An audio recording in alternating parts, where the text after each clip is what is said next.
going on? Well, one thing that what did not happen. I don't know if I should say this. I say the truth. I'm very blunt, and sometimes it gets me in trouble. But that's who I am. I can't change who I am. And there are certain people off camera. They're the nicest people you've ever met. But as soon as the camera's on and we're filming, they just flip, and you're like, wow, like so, who are you? I was like, well, obviously they were gonna have like a girl pulling another girl's hair. Like that makes reality TV. And then you assume that the person like... The thing is, I've never been in an altercation my whole life. And the first time I was in an altercation was filmed. And it was on like one of the biggest platforms in the world, like My Love, you know?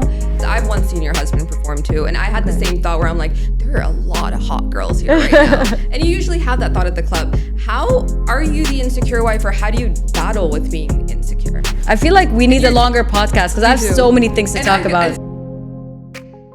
All right, Danya Mohammed, aka the Diva D, welcome to Up and Coming. Thank you for having me. Firstly, how are you doing today? I feel great. That's nice to know. So I just want to get into it. I'm super excited to have you here because I feel like you've lived a bunch of lives. You are a YouTuber, you're a beauty influencer, you are an entrepreneur, and your latest take was like budding, if not like the most iconic reality TV star that's coming out of this area. Yep. So let's get into reality TV. What made you like a household name for all of us? What put you on the map for like a lot of us? How have you always been into reality TV? Yeah, I've been obsessed. Like I always watch all reality TV. I actually started with The Simple Life. Oh my God, Paris and Nicole, yeah. Yeah, that was like my first time like introduced to reality TV. And then I went into like Love and Hip Hop, Real Housewives of Beverly Hills, any type of reality TV. I mean, Bling Empire. So good. So good. Yeah, so I've watched all types of reality TV. Okay. Me and Bliss are like obsessed with reality TV. And then when this opportunity came where they reached out to us, like there's a reality TV, we can't tell you what platform it's going to be on, but it's going to be huge.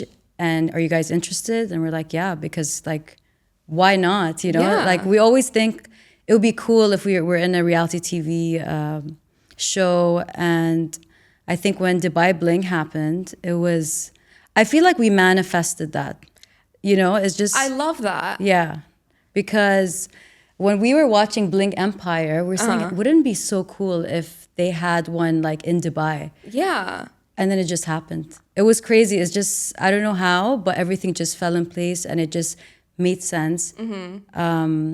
Yeah, just, and you know, it's the #2 show in the world. Like when it came out. It's crazy because it's like, I think a lot of people were so excited because it's like, finally the city's gonna like, let's see how, like we're all living our lives. But you said you were really excited going into it.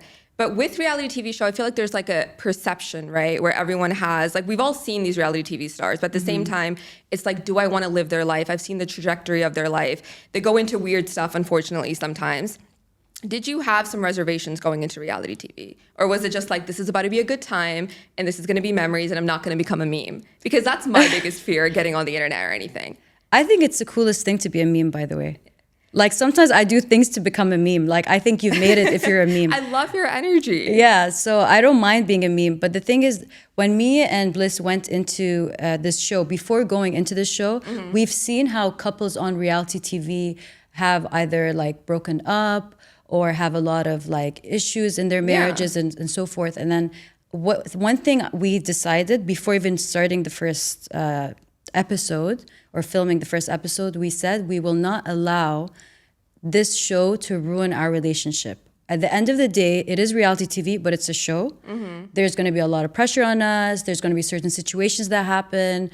We will not allow that to affect our relationship. And at some points, it did. Like we were upset about certain things. Which happens naturally, yeah. Exactly. But then we'd go back. I'm like, remember, we had this discussion and we said that we won't allow this to like ruin our relationship or the way we are with each other. And we just like, you know, reflect on it and then just fix everything. Yeah. So I think the good thing is the reason why, I mean, we're human. Obviously, every relationship, there's ups and downs. But I think because we had watched reality TV for so many years. Yeah, and you weren't the guinea pigs. We weren't guinea pigs. We know how it works. and we made sure that it wouldn't ruin our Yeah. relationship. It's like child stars too, right? Like, they were the guinea pigs like 20 years ago, and now we've seen what happened. But for someone that hasn't been involved in reality TV, like I'm like you, or I was like you, where I still just watch it.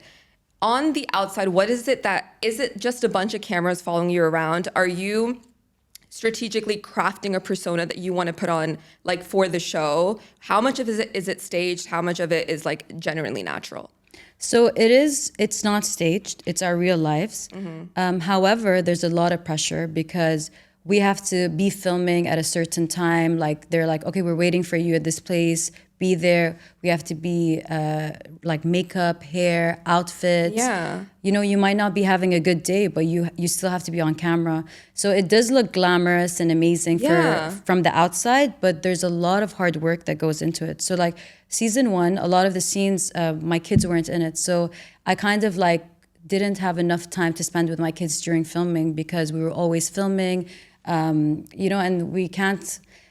we made the choice of not really having our kids in season 1. So we didn't have that like, being around our kids. So it's for me and Bliss, it was hard because our kids are so involved in our lives Yeah. and we're always with them. So being away for them for like as long as we were filming, it was hard. So it does look amazing when you see it. Yeah. But really, it's a lot of hours, a lot of hard work, a lot of like mental stress.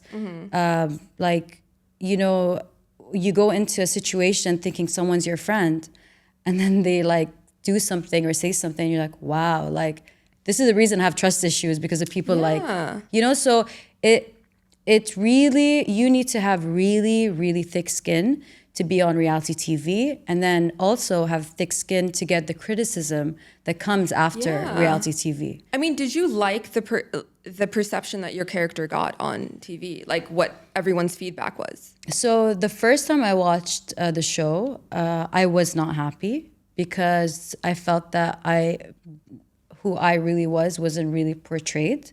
And it's no one's fault. It's like there's certain hours we can film. There's Yeah. other cast members on the show. The show isn't just about me. Yeah. So they can't show my A to Z like personality or whatever.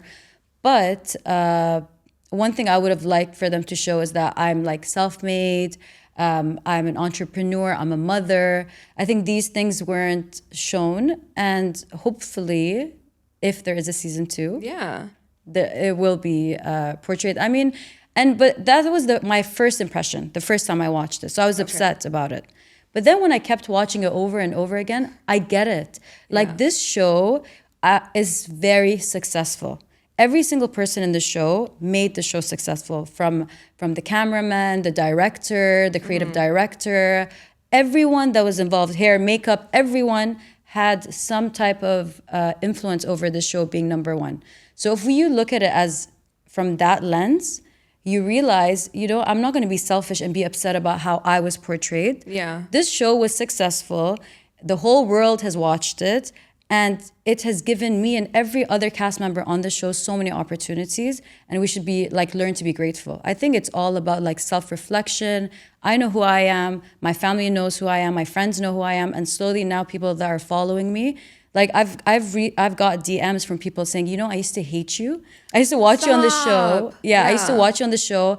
I used to take the other sides. I was on the other side. But now that I see how you are on social media, I realize you're actually a good person, and Yeah. I want to apologize Wow. for judging you.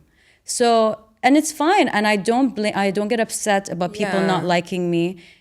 The only thing they see is what is shown to them. I agree. I feel like I could tell the exact trajectory of when everyone loved your character to when everyone started hating it, but it also shows this is like a weird way of looking at it, that it was so powerful that everyone loved you at a certain time, everyone hated you, everyone felt ambivalent about you, and it shows, like you said, like credit to like the editing team at this point because they kept everyone hooked. But with that being said, I know you and Bliss had conversations pre the show of how it's not going to affect your marriage. Even as a friends group, did we pick up the show? Was that your life that we walked into? Like, this is your friends group. This is what you guys do. And then did you guys have that conversation that we're not going to let the show affect us? Or like, what are we going to show on the show? So the only conversation about this show will not affect our relationship was between me and Bliss. I didn't have it with Ibrahim, Farhana, other people, because we just didn't. Because me and Bliss are on the same wavelength. We get it. I don't know if other people get it. That's kind of scary, though. It is scary. Yeah, because then it's you're like, very shit, like, scary. who am I going to see on the camera versus who am I going to see exactly when it's off? Yeah. Absolutely. And there are certain people off camera, they're the Yeah. nicest people you've ever met. But as soon as the camera's on and we're filming, they just flip and you're like, wow. Like, So- who are you? But where does that leave you? Like, are you friends? Are you then like, okay, I'm not friends with camera this person, but I'm friends with off camera this person? I mean, for me, it's hard because I'm the same Yeah. person on camera and off camera. So it's really hard for me to be a fake person. Like, I can't like you on camera and then dislike you off camera. It should be the same for me. So that's why it did affect my mental health Yeah. to some extent. I'm like, what is going on, you know? And then you hear certain things about certain people saying things about you. It's very toxic. Yeah. But you just have to not let it get to you. Yeah. But yeah, I didn't have that conversation with my friends. But I definitely did have it with Bliss, for sure. I want to get into the outspoken part or like how you're not fake because I feel like I'm similar, but I want to cover some other questions before we get there, which is about your character having so many memorable moments on the show. And so my favorite one, I always start with like my favorite things because it's selfish, it's my podcast, was when you were defending Farhana. You were just like, guys, this is her career. It's not that deep. But it felt like the comments, because I rewatched that scene yesterday just to like get the context of why it offended me so much, but at the same time, why you really stood out in that moment. And it was kind of like, is her money real or not? You know, what is she doing? That's just her birthday. Do you feel like those comments or what in that moment kind of stood out to you that you needed to defend her? Was it just pure friendship or was it something deeper? Yeah. It definitely was deeper. I think if it was anyone, if it wasn't Farhana, if it was someone else, I would have defended them the same way because it's about what's right and what's wrong. I judge people on their character. I don't judge about how much money they have, what they own, what they do. That's the way I am as a person. So, and the fact that to me, they were at her birthday the day before. I know. And they were sitting at her main table. Yeah. And for them to say these things, these are very hurtful things. To say that about someone behind their back, that's not right. And if I think it's wrong, I'll stand up for what I think is wrong and I'll say it.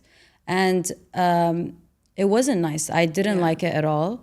And why would you question someone's wealth? I don't know. Like, I've never been in a situation where someone has done that. I think, I don't know. I didn't like that situation at all. And I could see you getting into a lot of trouble within the show because you would always say what you wanted to say. Because one of the things you kind of said was, well, it's not like she got her money from like a rich husband or something. And not that you're calling out someone that chose that path in life. It's just that everyone's chosen a different path in life.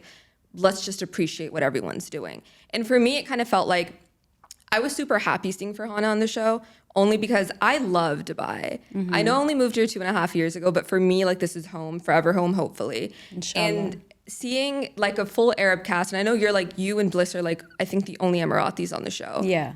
And then finally seeing someone of my skin color being represented and then being kind of thrown down for she's not as rich as us.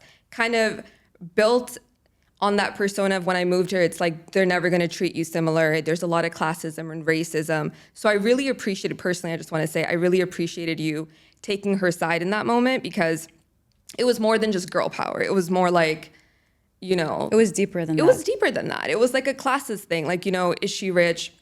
Who's the millionaire? Who's the billionaire? Yeah. Yeah. I mean, I appreciate that you saw that. Maybe a lot of people don't see that. Yeah, I think a lot of people did because I think that's the moment everyone's like, wait, that's our girl. Yeah. Well, I mean, I was just being me. If the cameras were on or if the cameras were off, the same conversation would have happened. I would have done the same thing. And I always tried, I don't try to defend people. I just try to defend what's right and what's wrong. And sometimes I say things, I say the truth. I'm very blunt. And sometimes it gets me in trouble, but that's who I am. I can't change who I am. So some people love that I'm blunt and I say whatever I think of you, I'll say it to your face. And some people hate it. They want me to be fake and that's not who I am. I know, and I can't be that person. saying, as a woman, you're either the victim or the villain. Exactly. So like, you know, I don't see you as being a victim. I don't see you being like, ooh, you know, let me cry about everyone being mean. I just see you, then you just get painted as the villain if you're outspoken long enough. And if you say you're the victim, they make fun of you for saying you're the victim. And you're Yeah. just like, there's no winning. It's really hard being a woman, honestly. It's really, yeah. And then I also just don't want to cry or be a victim in front of anyone because I'm like, you don't deserve it. You don't deserve to see that vulnerable, whatever side of me. Exactly. Yeah, that's true. Yeah. Like, someone told me that it doesn't matter if you're going through the worst time in your life and you go and like talk to your friend and you're like, you know, this happened to me, this happened to me, this. She at that moment she might like, you know, try to make you feel Yeah. better, but she's going to move on with her life. She's going to be actually happy that her life is amazing, Yeah. and yours is you're not doing as well, and she'll be happy about her own life. Like that's how selfish we have become as a society. I agree. It's really hard for us to be empathetic to one another. Yeah. And I think that's the problem that we have right now in society. I think if people learn to be empathetic to one another, we would live in a better place. Yeah. Without the need of like one-upping them. Because I feel Yeah. like I know if I have an issue, like if I'm really upset, I know I can go vent to someone and I know that they'll be happy about it. Like in their heart, they're just like, yeah, she's having a shit day. Like that's great. Yeah. And it's just, it's crazy. But I know if I genuinely asked for help, I don't really know who I could ask for help for. It's like Yeah. there's a bunch of people here to listen to the downfall, but there's no one to uplift you. It's hard. It's hard to find someone these days. Like Yeah. even right now when you're like, it's hard for me to find someone to ask someone for help. Yeah. I just thought, I'm like, who would I go to for help? You know, I mean, the first person that came to my mind is my mom. Like she will Yeah. always be there. Because that's your mom. And it's unconditional love. Like parents have unconditional love. So they would do anything for their children. I would do anything for my children. So it's the same thing. But what about those that don't have their parents? Who do they go to? You know, it's just, I wish there was more genuine people, you know? Yeah.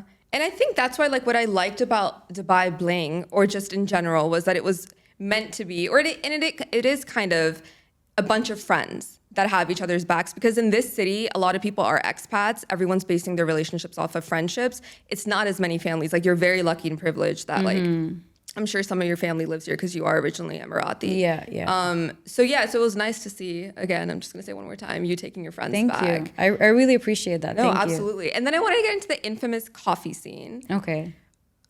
When you saw the edit, how did you feel about it? I mean, the first time I watched it, Yeah. me, Bliss, and Ibrahim, and a bunch of our friends, like close friends, we watched it in a cinema, like Okay. a private screening. And in the cinema, like the speakers are super my loud, super intense. Yeah. It's like on a big screen. Yeah. So it was like so intense for me that I had to walk out of the Oh, damn. of the room, because it was a lot to take in. It was very traumatic, the whole So you still had situation. PTSD when you were like watching the edit? Yes. Or, like, wow. Yeah, it was hard. It was hard to see it. And I don't know if you know this, but we get to watch the show with everyone else. Like we don't get to see the show before the world sees it. So the day the show is released Yeah. to the world, that's when we get to see it. So that when I saw that, I'm like, okay, so the world has seen this.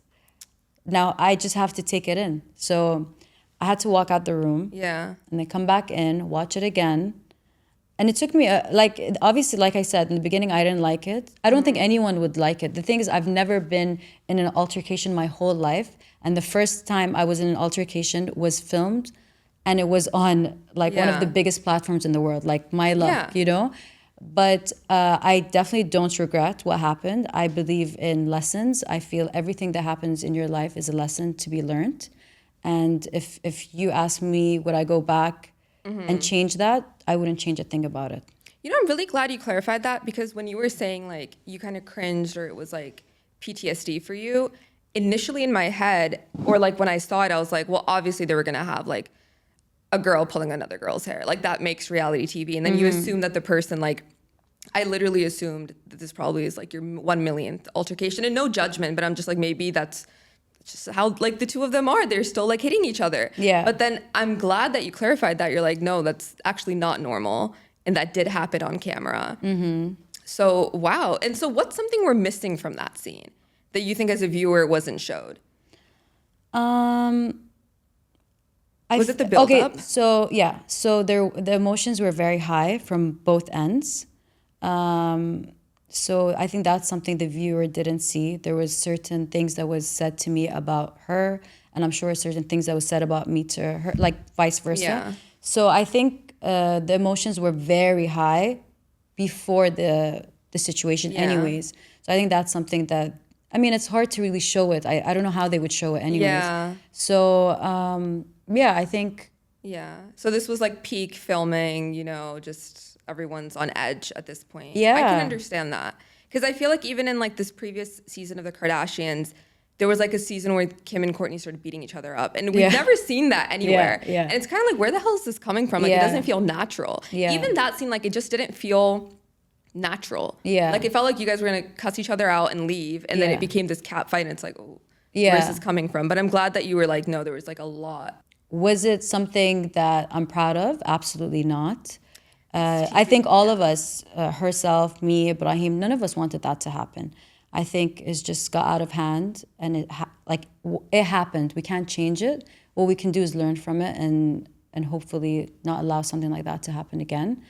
But we're humans at the end of the day. Yeah, you are. We all make mistakes.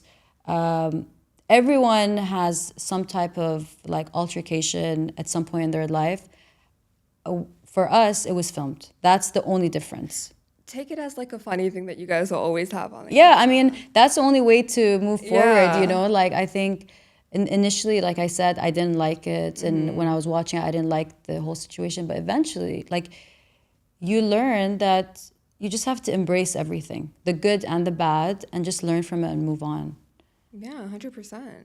So on the same note as like the toxic friendships, we saw like a really wholesome friendship between you and Ibrahim. Mm-hmm. As you've grown older, what is a good wholesome friendship for you? And like, what is that friendship with Ibrahim even? Because I feel like we didn't get any backstory. Like you guys, some of you are friends, some are closer, some are not.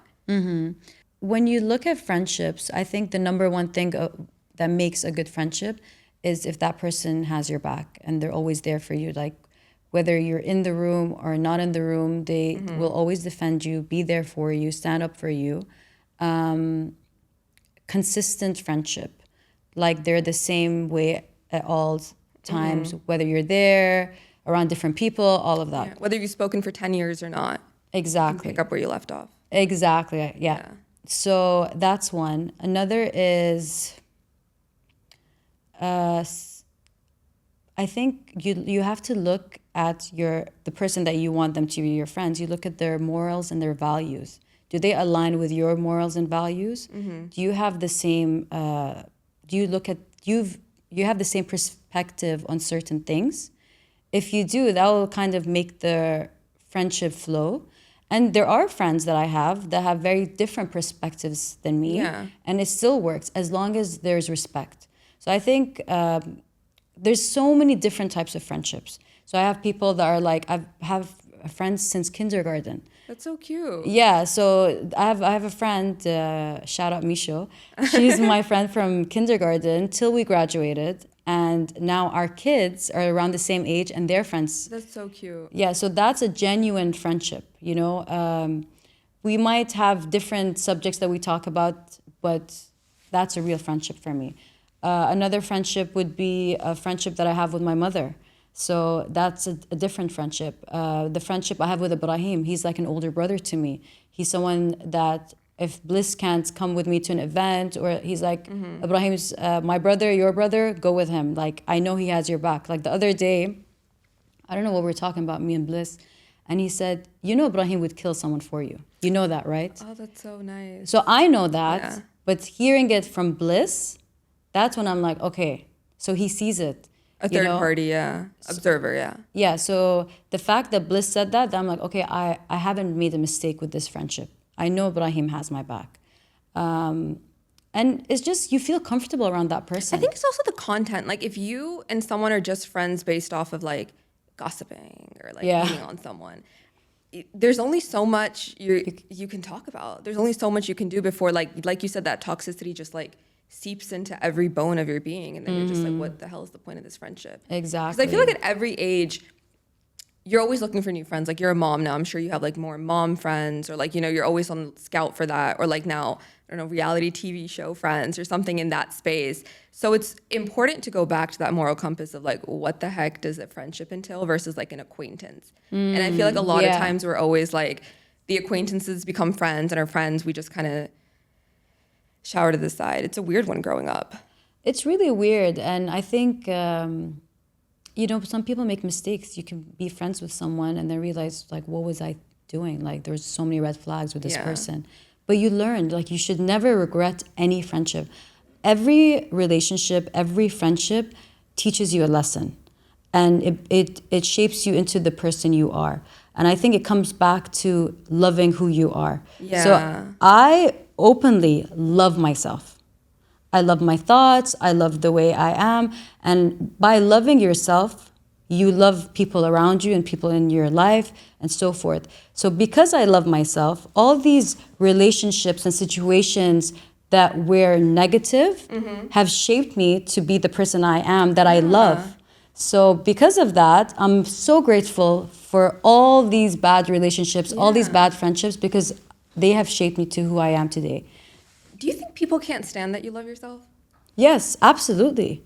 I think that's what's wrong in our society. You know, Instagram, social media, it's this like facade of like, you have to be perfect, you have to look a certain way, all of that, and show that you love yourself. Yeah. But you know, all these beautiful Instagram models or whoever has like this perfect life, I'm not saying all of them, but I'm sure there's some of them that are like miserable inside. Yeah. So you need to, when they see someone else that like, you can tell when someone loves themselves. You can tell. You can tell. And when someone is miserable, even if they show you that they have such a perfect life, if they're miserable from the inside and they see you like having a normal life but still enjoying every moment of it, it's natural for them to hate on you. It's so natural.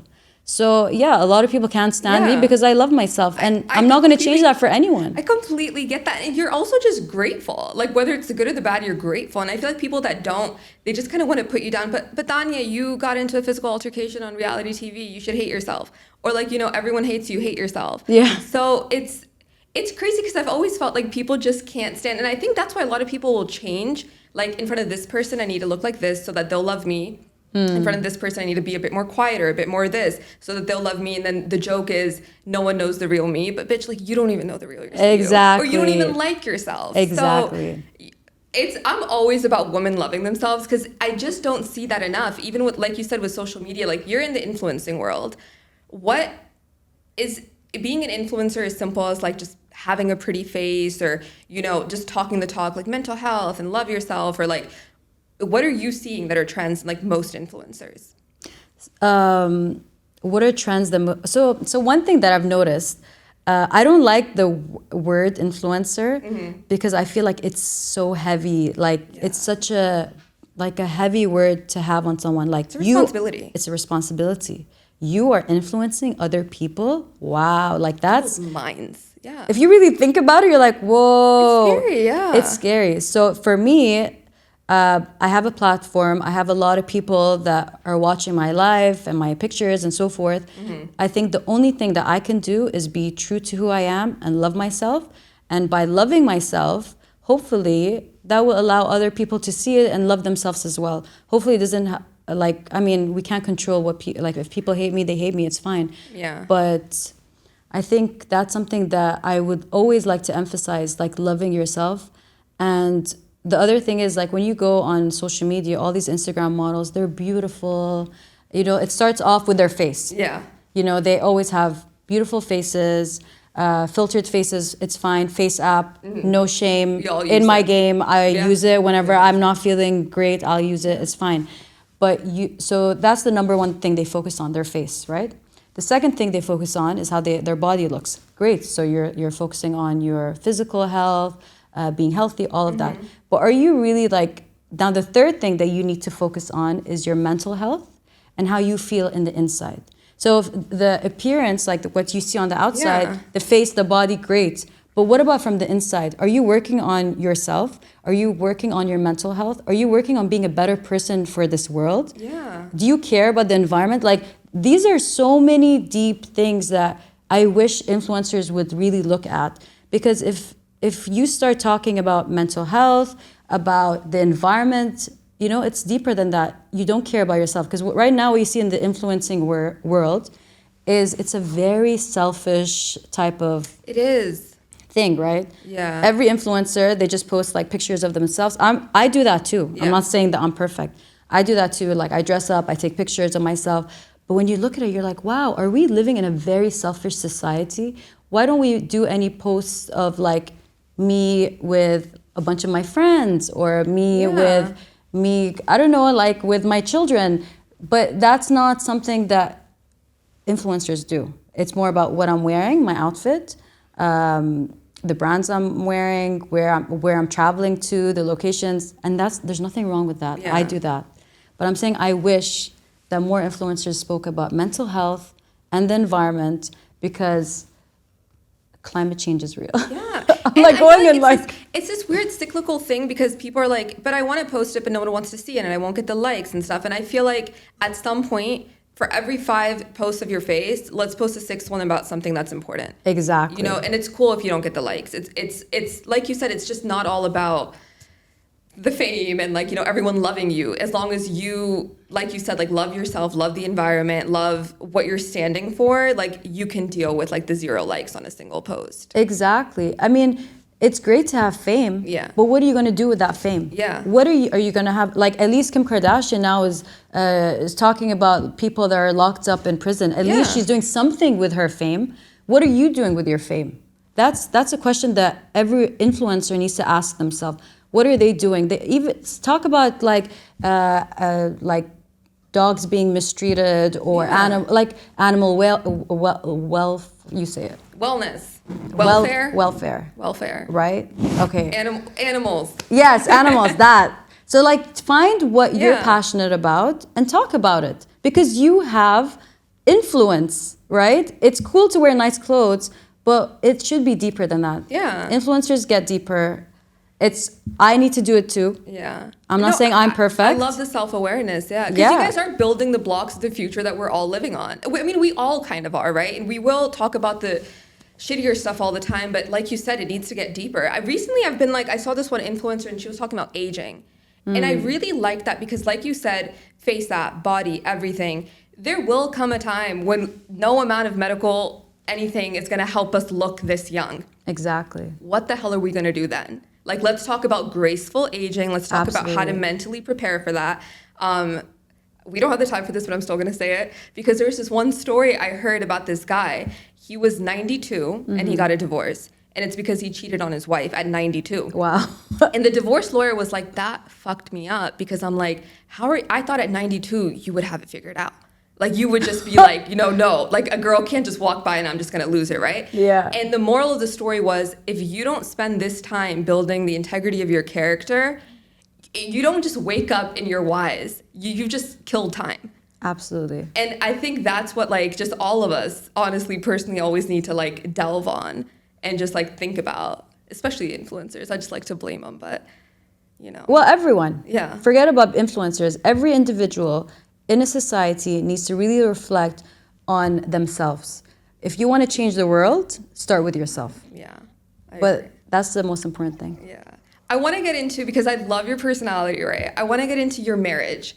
How does the outspoken, strong, independent woman, you said self-made, how do you balance what everyone is always making it look like, be in a traditional marriage, make him like be the provider, look for a provider man? Like, how are you navigating marriage? How is it for you? I think what the beauty of our marriage is that there is mutual respect. Okay. So I respect what he does and he respects what I do. So if I want to start a YouTube channel, he respects that. If I want to go out and film, if I want to like travel or whatever, he doesn't stop me from pursuing my career. I think that's the beauty of our marriage. So just a summary of what makes our relationship work: mutual respect. And so what made me and Marwan work is when he still is. He's very content with who he is as an individual. I'm very content as who I am as an individual. So when we got married, we didn't get married to complete each other. I hate when people say that. oh, he completes me. Looking for my missing half. My missing half. No. The only way a marriage will be successful is if two complete individuals come together and they don't get in the way of each other's progression or progressing in their career and so forth. So right now, Bliss is on a tour in Europe. And I'm here I'm in Dubai with my kids because I could have left my kids and traveled with him, but I felt like, no, right now he needs to focus on his career. He needs to focus, he's on tour, let him do him, and then he'll come back, and that's, as a result, the success of our family. So, yeah, I feel like I'm going on like... No, I really like that. And you're showing your kids what a successful marriage looks like, what a healthy two full individuals coming together. Yeah. But there was a point in the show when someone addressed that, you know, your husband is a DJ and these influencers or whatever, like pretty girls are there at the clubs. I've once seen your husband perform too. And I had the same thought where I'm like, there are a lot of hot girls here right now. And you usually have that thought at the club. How are you the insecure wife, or how do you battle with being insecure? Because I would die of it. I'm just going to be honest. Well, I love your honesty. And I think it takes a very confident and strong woman to be married to a DJ, and not any DJ, a very famous DJ. So regardless of what people think, I'm not insecure. I'm actually very secure in my marriage. And I think it stems from the person I married. He's very loyal. He has good character. He has good values and morals. And if it's not about the person or the occupation. It's not about the occupation. Yeah. It's about the person. Bliss is a very good person in everything. As a father, as a husband, as a friend, as a son, in all these aspects, he's a great person. So if I had married an engineer, right? If I had married an engineer, he could have... Engineers are not around hot women, I don't think, all the time. But maybe if that engineer had a bad character, he would have easily cheated on his wife. Easily. So it doesn't matter if Marwan's around hot women. I know he's around beautiful women all the time. And as a woman, like You're one of them, just want to say. Thank you. So, I mean, obviously it did upset me in the beginning of our marriage, but as I mentioned earlier, always work on yourself and your mental health and understand, why do I feel some type of way about my husband being around hot women? Why? When you reflect on that and realize, oh, it's not that deep. Actually, you know, I have a great marriage. I have a great husband. He's loyal to me. I shouldn't be upset about certain things. Then you evolve into feeling, you know what?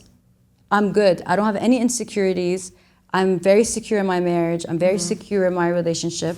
And I think it's just, you just have to always work on yourself. Yeah, no, I think you hit it on the nail because... Firstly, I'm an engineer, so you know, sorry, you're hot. No, thank you. You're very hot. There's not many of us. But what I was saying was, there's this statistic where men who travel for work, and it's mainly consultants in our field, you know, Monday through Friday they're traveling, they will, like 90% of them cheat, something of that sort.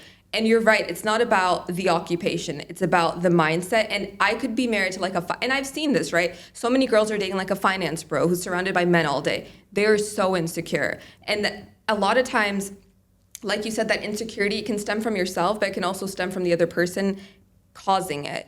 Like, you know, not making you feel secure in this relationship. Exactly. And I think if you love yourself enough, you'll know if it's coming from yourself or if it's coming from the lack of from the other person. So that's a really nice food for thought. Okay, so there's an example that my mom always gives. She says, if you take a gold bar, a real gold bar, and throw it into dirt, somewhere dirty, and then you pick it up and you clean it, it's still going to remain real gold. Nothing's going to change it. So if your person has good character, good values, good morals, they are gold. And no matter what environment they're in, they're still going to be the same person. Yeah. So you have to really look at the person that you're in a relationship with. Are they real gold? Or are they like, you know, the really not that good of a gold? Yeah, the knockoffs. The knockoffs. Are they gold plated? Yeah. Are they real gold or are they gold plated? Oh my God. Yeah. So that's what we take away from today. Yeah, Whenever you go in a relationship, try to find real gold and not gold plated. Do you have a moment when you realized Bliss was gold and not gold plated? Yeah. So I knew him like we were just friends.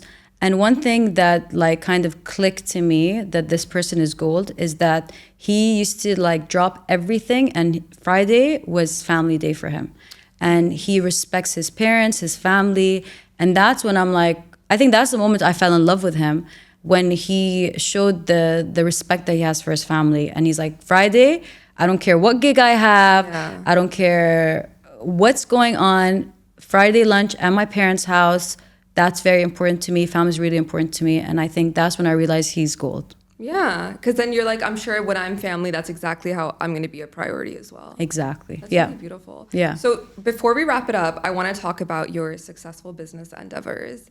Can you enlighten us? Because you are, like you said earlier, a self-made woman. Mm-hmm. What does that mean? Who is Danya, the self-made girl? Okay, so self-made means a lot of things. I mean, the obvious definition is you make your own money, you're financially independent, all of that. But self-made could also mean that you are content with who you are as an individual. Now, going back to my businesses, when I was my last year of university, I went to New York. And when I was in New York, I saw the youth and how they were so like, everyone's starting their own business. They were out there, hustling. Yeah. And I was so motivated by them that I'm like, you know what? I always had this passion of streetwear and caps. Like during that time, it was like around 2013, where like streetwear and caps were in. So I started my cap line, BYD. Okay. So the first batch that I made was actually in New York. So I made 12 batches. I had mermaid on them with Arabic calligraphy style on the caps. And then I brought it back to Dubai. Everyone loved it. So that's when I'm like, okay, I need to find suppliers. Yeah. And I started my line, BYD. Amazing. So that was the first business venture that is still going on. The second one was YouTube. So I started YouTube as like just something that I wanted to express my creative side. And lucky for me, the first year I got a viral video, worst reviewed makeup artist in my city. I saw that one. That was that's what made my channel. So the video went viral. It's almost at 10 million views now. And that I got like 100,000 subscribers in a year. So although I'm not giving so much love to my YouTube channel since I've been on Dubai Bling, I'm actually putting out a video this month. So That's exciting. watch the video. It's going to be interesting. What else? So then after that, I decided my third business venture, which was the picnic. So like the picnic, but with a B. Okay, cute. And it's basically beach setups Oh, that's so cute. around Dubai. So we're in business in winter because right now it's too hot. So it's like beautiful setups around sunset time. You see the Dubai skyline. People book it for birthday parties, anniversaries, like so many different things. So it's like an event company. Then recently I just had a capsule collection. I feel like I'm going on. No, I love it. I'm listening. So I had a capsule collection with Because Life is Not Guaranteed. I feel like And that's literally your motto. Because life is not guaranteed. Yeah. Exactly. Yeah. I feel like we need a longer podcast because I have do. so many things to talk about. Same, and I just feel like I'm just like, ugh. Yeah, no, but I mean, the YouTube channel, the reason I started was I just started as a creative outlet, but then my grandmother passed away. I'm so sorry about that. Thank you. So when she passed away, I don't know, I just came to a realization that life is so short. And I started just like going into my YouTube videos. Yeah. And maybe it was me kind of trying to push my thoughts of my grandmother away to keep myself busy so I don't, get sad and so forth. So I was always so I was constantly posting videos, and then I just got that hit with the worst reviewed makeup artist. It's also like when you come to terms with your mortality, you realize, fuck everything, I'm just gonna go for it. Yeah. And there's always random moments. Sometimes it's like when you turn like 40 or 50, or sometimes it's when a close one dies. You're just like, well, I mean, it's not guaranteed, so might as well just do what you want to do. There's different wake-up calls, and when my grandmother passed away, it was definitely a wake-up call for me. And I feel like I'm still going. Like I'm constantly working because life is not guaranteed. That's the truth. Yeah. So anyways, the collection that I did was a capsule collection, which was like sweaters, sweatpants for adults and children. Everything that I do has the Middle Eastern Emirati influence in it. So you'll see, like in my caps, there's some Middle Eastern touch to it. My YouTube videos, I try to show Abu Dhabi, Dubai. In my capsule collection, the the tassels on the jacket and the sweatpants are the colors of the UAE. So I'm so proud of where I'm from and the place that made me who I am. And I try to incorporate it in everything I do. The next business venture is a shoe line that will be launched in January. It's a heel line actually that I'm doing with my business partner Nish. We need a whole podcast about how you're even designing these things. Like, what's your background with like how you're doing it? Because that's so impressive. You're going from YouTube to like heel design to like caps. That's wild. And then there's the last thing I'm doing. Oh my God, spill. I can't really talk about it, but it's something that me and Ibrahim are doing. I'm going to invite you when it's happening. It's something we're working on. It's huge. And I want to hear how it is doing business with a friend.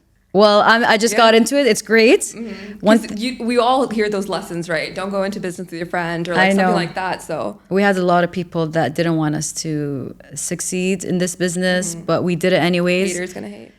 Exactly. So let's see how it goes. I'm definitely going to invite you when it's like officially launched, the business. Definitely. And so, yeah, that's where I'm at. And hopefully you're going to see Dr. Danya Mohammed soon because I'm planning on doing my PhD.